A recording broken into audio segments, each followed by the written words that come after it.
If you've seen the movie of The Mask, then you've seen what it's capable of doing with anyone who wears it. It brings your innermost desires to life.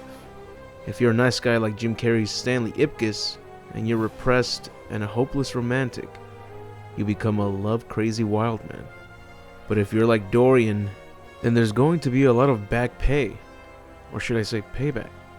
In today's video, we'll be taking a look at 5 characters throughout the comics that possessed the mask.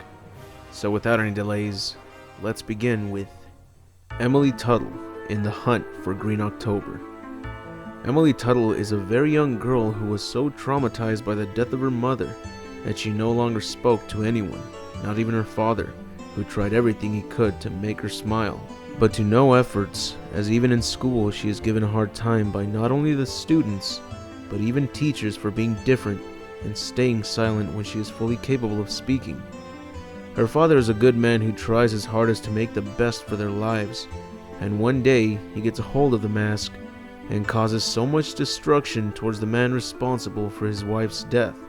And since Halloween is days away, Emily likes what she sees from the man they call Big Head, and she dresses like him for Halloween.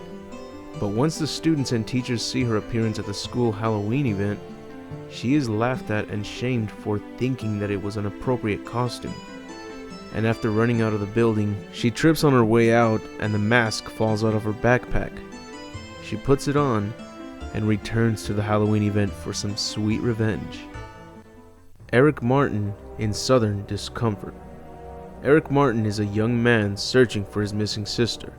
The police don't seem to be of any help, so he hires a private investigator to see if he can get any results, and luckily the private investigator managed to find her whereabouts. He lets Eric know that she's in New Orleans, and he thinks that she's involved with some dangerous people there, but before he can reveal more useful information, a mysterious man in black kills the private investigator with a voodoo doll and leaves the scene. With this information, Eric sets out to New Orleans in hopes of finding his sister before it's too late. Before he leaves, he goes to the bank to withdraw all his savings and finds the mask. Assuming it was left there for him to use as a mask for Mardi Gras, as it was apparently going on, he makes his way into New Orleans and puts on the mask.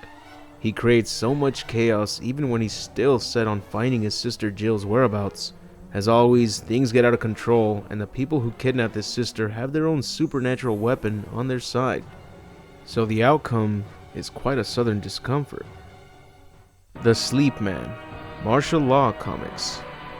If you've never heard of the Martial Law Comics, it is a comic book series based on a futuristic world where a government-sanctioned superhero hunter known as Martial Law takes down superpowered heroes that have gone rogue, creating chaos in the city of San Futuro. The Sleep Man is a serial killer wearing a metallic costume with a black cape and a brown paper bag over a second mask he wears. The Sleep Man has raped and murdered any woman that slightly resembles Celeste, a member of a cult of heroines with sexual powers. She was killed and presumably raped by the Sleep Man. As you can see, the Sleep Man is the last person who should be near the mask. But somewhere down the line, scientists decided to use a prisoner to test the limits of the mask, and that chosen prisoner was the Sleep Man. Even with all the high-tech security and system restraints, nothing was capable of stopping the mysterious powers that lie within the mask, and the Sleep Man breaks through his restraints and kills everyone that tries to stop him. Ironically, this happened to be the moment when Martial Law decided to take a break, but after hearing that the Sleep Man had escaped, he quickly went after him even with the immortal powers that the Sleep Man now possessed. Lieutenant Callaway. Aside from his appearance in the Mask film, Lieutenant Callaway has a much bigger role in the comics and animated series. And in the omnibus story, his fate changes after getting his hands on the mask himself. In the movie, he never personally got a hold of the mask, only a fake. But in the omnibus story, Stanley's girlfriend gives Callaway the mask and ensures him that it's the source of all the destruction that's been occurring throughout Edge City.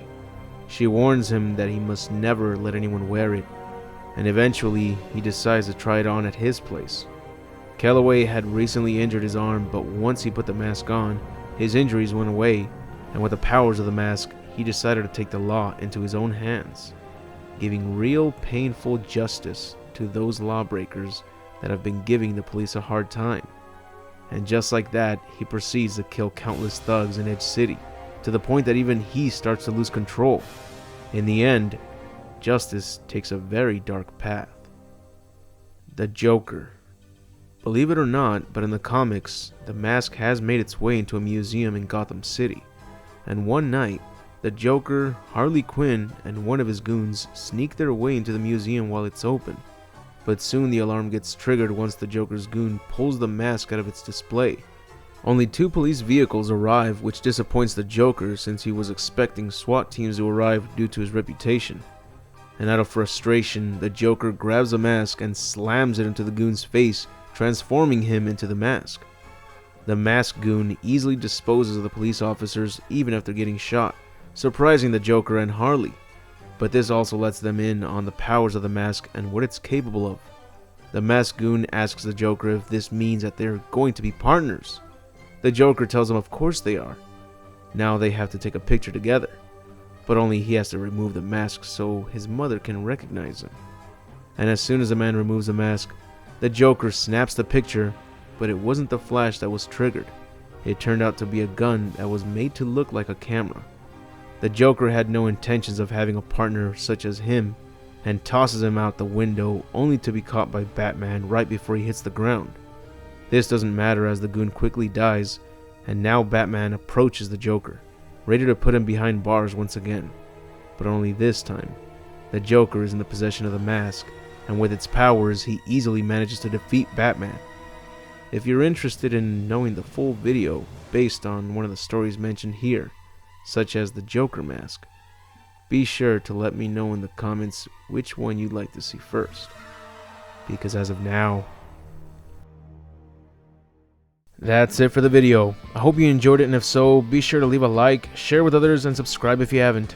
And if you'd like to see some extra content, or you'd like to see your name at the end of the videos, then feel free to support the channel by donating a single $1 to my Patreon. There are also additional perks for donating more than $1.